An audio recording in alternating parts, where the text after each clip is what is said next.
قل هذه سبيلي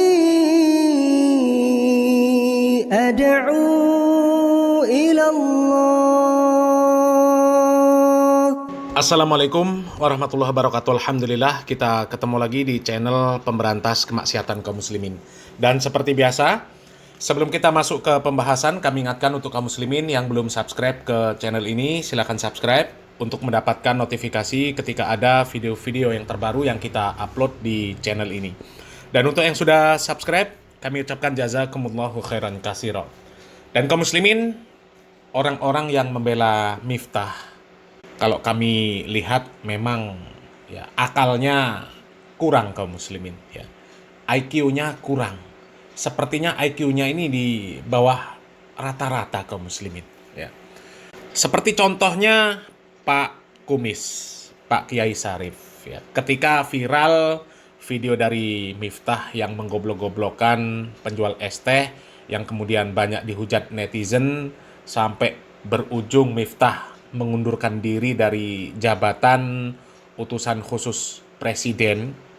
Kalau kita lihat kasusnya kaum muslimin, kan sebenarnya jelas-jelas Miftah yang salah. Mau dilihat dari sisi manapun jelas Miftah yang salah. Karena Miftah sudah menggoblok-goblokkan orang, dan secara jejak rekam, bukan hanya satu orang yang digoblok-goblokkan sama si Miftah, tapi banyak. Artinya memang Miftah ini salah. Tapi nggak ngerti bagaimana pola pikirnya Pak Kumis, Pak Kiai Sarif ini, katanya Pak Kiai, tapi cara berpikirnya kok seperti ini ya. Menganggap bahwa Miftah nggak salah. Menganggap bahwa apa yang dilakukan oleh Miftah itu hal biasa saja. Dan Pak Kumis justru malah memerintahkan untuk mencari orang yang menyebarkan pertama kali videonya si Miftah, yang mengedit ya, kemudian yang memberikan narasi-narasi ya, kemudian yang menyebarkan pertama kali disuruh nyari sama Pak Sarif ini. Artinya yang menyebarkan video Miftah itu yang dianggap salah. Padahal video Miftah itu ya, mau dipotong, mau nggak dipotong, sebenarnya sama saja. Bahkan kalau nggak dipotong itu lebih parah lagi kaum muslimin. Tapi logikanya kok bisa Pak Sarif justru memerintahkan orang supaya mencari pengupload, pengedit, ya pembuat narasi dari video Miftah ini. Ini kan konyol kaum muslimin. Cari siapa pembuat pengedit video pertama, telusuri sampai ketemu siapa yang memesannya. Tidak ada yang salah dalam masalah ini. Di situ Kang Minuman sudah biasa, dia juga ikut seneng, ikut tertawa, seneng kok. Betul. Semuanya ketawa. Betul. Maka kita harus jujur sekarang. Tidak cukup Gus Miftah yang diserang habis-habisan oleh orang yang satu memang niat dari awalnya. Ya. Yang kedua, orang-orang yang tidak pernah berpikir kemudian ikut-ikutan marah. Kamu kata urusannya. Cari siapa pembuat pengedit video pertama, cari siapa pengedit dan pemberi narasinya, telusuri sampai ketemu siapa yang memesannya. Ini kalau kita mau adil toh. Nah, Pak Kiai Sarif ini memerintahkan supaya orang yang mengedit, yang menyebarkan video dari Miftah itu supaya dicari. Kemudian diinterogasi siapa yang mesan. Seolah-olah yang seperti ini adalah pesanan. Ini kan logika-logika yang nggak waras sebenarnya kaum muslimin ya. Seharusnya Miftah yang diperintahkan untuk minta maaf karena video-video dia viral. Video-video si Miftah yang menggoblok-goblokkan orang kan akhirnya viral semua. Seharusnya Miftah yang diperintahkan untuk meminta maaf kepada orang-orang yang sudah digoblok-goblokkan. Bukan malah beralasan apa yang dilakukan oleh Miftah itu biasa saja. Orang-orang pada tertawa sehingga tidak ada masalah di sana. Memang kalau tertawa pasti nggak ada masalah. Coba, Pak Sarif ini apa nggak ngerti? Yati Pesek, ya, ketika disebutkan Miftah, ya, saya bersyukur Yati Pesek ini jelek, makanya jadi sinden. Kalau cantik jadi lonte. Orang kan pada tertawa di sana. Apakah kemudian dianggap nggak ada masalah? Dianggap ini hal yang biasa saja, ya. Sedangkan sekarang terbukti dengan viralnya video Miftah menggoblok-goblokkan orang. Akhirnya kan Yati Pesek berani speak up bahwa dia sakit hati atas statement si Miftah yang mengatakan dia bajingan, yang mengatakan dia kalau cantik jadi lonte. Padahal itu kan dianggap biasa saja. Bahkan Miftah sendiri menganggap biasa saja. Menganggap itu cuma guyonan. Menganggap nggak ada masalah. Menganggap hubungannya dia dengan Yati Pesek selama ini baik-baik saja. Dan semua orang menganggap nggak ada masalah. Karena memang ya mungkin mereka sudah menganggap Ya seperti itulah mulutnya Miftah. Tapi kan kita nggak ngerti isi hati orang. Ternyata Yati Pesek mengaku menahan sakit hati selama 2 tahun. Gitu loh, Pak Syarif. Ya. Kok malah dianggap itu biasa. Malah orang yang nyebarkan video Miftah yang diburu. Padahal yang nyebarkan pertama kali, ya grupnya Miftah sendiri. Ya channel orang-orang Miftah sendiri. Kalau nggak ada channel Miftah dan orang-orangnya si Miftah, nggak akan ada video tersebut beredar gitu loh. Dan dipotong nggak dipotong sama saja. Nggak dipotong justru malah lebih parah. Lebih parah itu. Silakan lihat videonya. Ya, ada di channel ya kemarin Yusuf Khudori. Ya di channel Yusuf Khudori. Ya silakan tonton videonya. Ya di sana jelas. Kalau nggak dipotong justru malah lebih parah lagi kaum muslimin. Ya memang Pak Kumis ini logikanya memang logika yang nggak beres lah kaum muslimin ya. Bahkan ini ada beredar lagi video terbaru kaum muslimin ya. Pak Kumis membandingkan Miftah dengan Rocky Gerung ya. Kalau Miftah yang seperti itu dipermasalahkan, bukankah Rocky Gerung itu juga lebih bermasalah lagi? Ya karena kita tahu Rocky Gerung itu ketika mengkritik orang mengeluarkan perkataan-perkataan ya seperti itulah kaum muslimin ya. Coba kita lihat videonya kaum muslimin. Ya coba ada beda aja tadi. Kalau singgung Rocky Gerung, taruh dia bilang dukung segala macam, tapi bukan untuk orang yang di bawah strata sosial dia, tapi untuk yang di atas. Sehingga ya beda nuansanya jadinya. Apa tidak lebih berbahaya menyebut dungu orang yang di atas? Justru untuk publik mendukung-dukungkan orang di bawah itu yang terbalik. Kalau di atas itu orang juga punya kritik macam-macam kalau kita lagi di atas. Nah kaum muslimin, jadi Pak Kumis ini menganggap bahwa kalau Miftah yang seperti itu dipermasalahkan, bukankah Rocky Gerung ini lebih bermasalah lagi? Ya kalau Miftah mengeluarkan perkataan-perkataan seperti itu adalah untuk orang-orang yang statusnya di bawah Miftah. Sementara Rocky Gerung ya itu kan untuk orang-orang di atas, para pemimpin, pemerintah. Bukankah itu lebih berbahaya? Ya. Dan sebenarnya ya permasalahannya bukan di sana sebenarnya kaum muslimin ya. Bukan di sana. Ya. Mengeluarkan perkataan-perkataan kotor untuk orang yang di atas, untuk para pemimpin, untuk para pejabat, untuk pemerintah ya, atau untuk rakyat biasa, rakyat jelata, itu sebenarnya ya semuanya dilarang, nggak boleh. Bukan mentang-mentang status sosialnya lebih tinggi, jabatannya lebih tinggi, ya kemudian bisa merendahkan orang yang ada di bawah. Ya. Bukan kemudian mentang-mentang rakyat kemudian bebas untuk mengkritik pemerintah dengan perkataan-perkataan yang tidak baik. Ya, tidak seperti itu. Ya.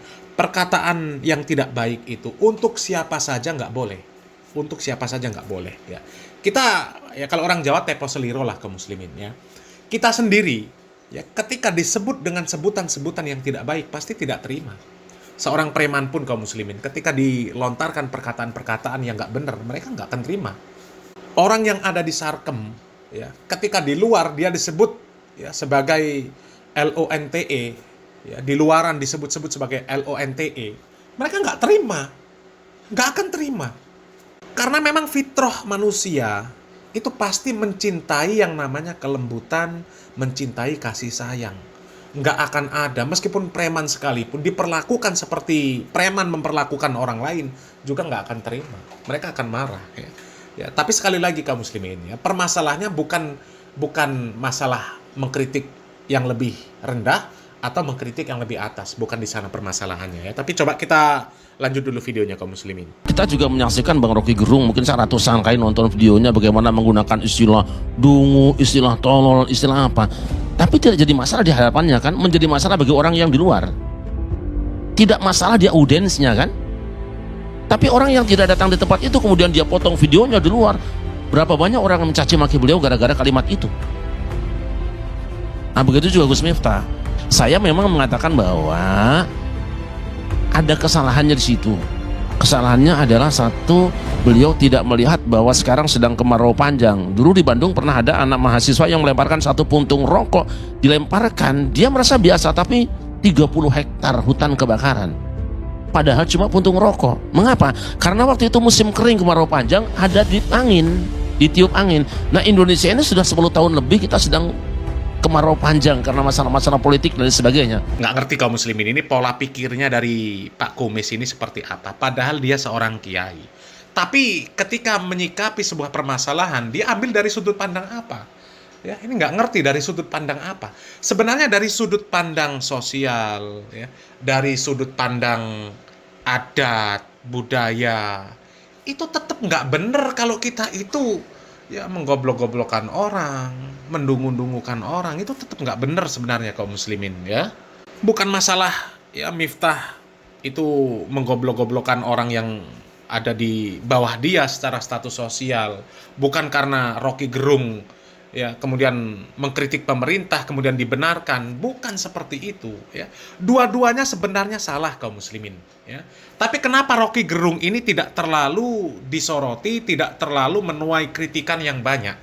Karena memang Rocky Gerung ini bukan pemuka agama, bukan ustadz, bukan kiai, bukan gus ya. Sehingga wajar kalau orang ini melihat Rocky Gerung melakukan seperti itu menjadi hal yang biasa. Ya kita bisa melihat ya di sekitar kita lah kaum muslimin ya. Kan di sekitar kita itu banyak orang awam ya, bahkan preman dan sebagainya kaum muslimin. Kalau orang awam, apalagi preman, ketika mereka melakukan sesuatu yang sangat jauh dari tuntunan agama, maka orang akan menganggap itu ya biasa. Memang mereka bukan orang-orang yang berpendidikan dalam bidang agama. Memang mereka orang yang jauh dari agama. Ya, mereka berpakaian yang ya mungkin nggak pakai baju, badannya penuh tato, nongkrong pinggir jalan sambil ngisep-ngisep asap ya. Duduknya juga nggak pakai cara yang sopan. Orang menganggap ya biasa. Orang menganggap biasa. Ketika dia memanggil rekannya dengan sebutan nyuwun sewu ya, cakcuk ya. Kemudian dengan sebutan apa lagi, su dan sebagainya. Loh, itu biasa. Itu biasa. Misal para sopir-sopir di terminal, ya manggil temennya dari jauh, cuk, teriak-teriak. Ya itu hal biasa, karena memang mereka bukan orang yang paham tentang ilmu agama, nggak paham tentang adab, akhlak, ya, nggak paham bagaimana aturan-aturan Islam dalam bersosial. Ya. Jadi wajar kalau seperti itu. Tapi ketika yang melakukan hal seperti itu adalah seorang gus, seorang ulama, seorang kiai, ya, maka akan menjadi sorotan. Masa iya seorang gus, seorang kiai perkataannya nggak baik, perlakuannya nggak baik, adabnya nggak ada, akhlaknya nggak ada, sopan santunnya nggak ada. Hah? Jadi kalau mau dianggap bahwa apa yang dilakukan oleh si Miftah itu biasa, ya Miftah jadi aja orang awam, jadi preman pasar, nggak akan jadi masalah. Yakin nggak akan jadi masalah. Meskipun mengeluarkan perkataan-perkataan yang kotor, yakin nggak ada masalah. Atau mungkin kalau memang mau mengeluarkan perkataan-perkataan yang nggak baik, kemudian dengan dalih itu hanya guyonan saja. Kalau Miftah ini profesinya sebagai pelawak, ya kami yakin nggak akan bermasalah. Nggak akan bermasalah. Berapa banyak lawakan-lawakan yang menunjukkan ketidaksopanan antara anak muda dan yang tua. Nggak ada adabnya, nggak ada akhlaknya. Kan banyak itu. Ya. Tapi nggak diprotes. Kenapa? Ya karena memang mereka pelawak. Mereka bukan penceramah. Tapi kalau ada penceramah yang melakukan hal-hal yang dilakukan oleh pelawak, maka ini sudah berbeda lagi persepsi dari masyarakat. Sedangkan di dalam Al-Quran ini ya sangat dibedakan antara ulama dengan orang awam. Ya, Allah Subhanahu wa Ta'ala saja mengatakan, sesungguhnya dari hamba-hambaku ini yang takut kepada Allah hanyalah ulama. Ya, jadi ulama itu adalah orang-orang yang takut kepada Allah. Orang yang takut kepada Allah Subhanahu wa Ta'ala, maka dia akan menjaga batasan-batasan Allah Subhanahu wa Ta'ala. Mana yang dilarang oleh Allah Subhanahu wa Ta'ala, mereka jauhi, mereka tinggalkan. Bahkan di banyak ayat Allah Subhanahu wa Ta'ala membuat permisalan, hal yastawi alladzina ya'lamun walladzina la ya'lamun. Apakah sama antara orang-orang yang mereka mengetahui dan orang-orang yang tidak mengetahui? Wa ma yastawil a'ma wal basir. Dan gak sama antara orang yang buta dengan orang yang melihat. Jadi nggak sama antara orang yang berilmu dengan yang tidak berilmu. Orang yang tahu dengan orang yang tidak tahu. Orang yang buta dan orang yang melihat. Nggak sama. Ya, jadi nggak sama antara ulama, gus, kiai dengan pelawak. Nggak sama antara ustadz, gus, kiai, ulama dengan preman pasar. Nggak sama antara gus, ulama, kiai dengan orang awam. Nggak sama. Lah kalau perlakuannya sama antara gus, ulama, kiai, ya, adab, akhlak itu sama dengan preman pasar, dengan orang awam. Lalu apa bedanya antara orang berilmu dengan orang yang tidak berilmu? Ya. Jadi permasalahannya di sini sebenarnya bukan karena Rocky Gerung itu mengkritik yang di atas, Miftah ngeritik yang di bawah. Bukan itu. Bukan karena Rocky Gerung ini mengeluarkan perkataan-perkataan yang tidak baik untuk atasan, sementara Miftah untuk orang awam. Bukan di sana permasalahannya. Yang jadi permasalahan kenapa Miftah kok dikritik sementara Rocky Gerung tidak dikritik, ya, karena mengeluarkan perkataan-perkataan kotor. Padahal sama itu, ya, mengeluarkan perkataan-perkataan yang nggak baik untuk orang. Tapi kenapa Rocky Gerung nggak dikritik sementara Miftah dikritik? Karena Rocky Gerung itu bukan ulama, bukan orang yang dianggap paham agama, bukan dianggap orang yang paham akan adab dan akhlak yang diajarkan dalam syariat Islam. Sementara Miftah ini dianggap sebagai gus, kiai, bahkan dianggap ulama luar biasa, bahkan dianggap sebagai aset bangsa. Bukan aset bangsa, keset bangsa. Ya, bukan ulama luar biasa, itu ulama su. Cuma orang-orang yang ya pola pikirnya di bawah rata-rata yang menganggap Miftah ulama luar biasa, menganggap apa yang dilakukan oleh Miftah itu hanya biasa saja, ya. Itu menurut pandangan kami kaum muslimin, ya. Silahkan berkomentar. Salam waras, salam akal sehat, barakallahu fikum. Wassalamualaikum warahmatullahi wabarakatuh.